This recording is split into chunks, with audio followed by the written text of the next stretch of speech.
Matul is-sena li għaddiet is-servizz tal-ambulanza 112 wieġeb għal aktar minn 56,500 emerġenza.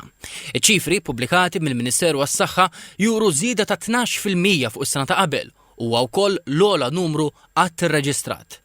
Issa, fil-bidu ta' sena ġdida, dawn il-professjonisti mediċi għandhom għad-dispożizzjoni tagħhom 6 vetturi ġodda ta' rispons rapidu li ser iżidu s-servizz tal-pre-hospital care b'aktar mid-doppju. Investiment ta' 6 karozzi ġodda, which means li issa ħajkonna 11 vettura fil-pajjiż, ifisser li il-kura medika li nistgħu nagħtu immedjatament lill-pazjent on site ħad tkun aħjar u dak ifisser ukoll ir-response times tagħna minn fejn inkunu lejn il-pazjent ħajonqos, ifisser li il-kura ħad tkun iktar avvanzata u tkun iktar fil-ħin.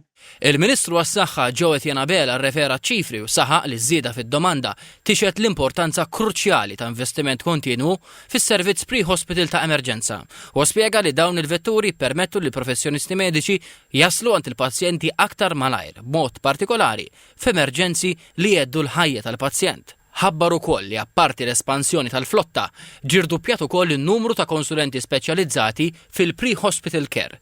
Temm jgħid li b'dawn is-6 vetturi ġodda li ser jiżdiedu mal-flotta eżistenti, in-numru ta' vetturi issa tela għal 11.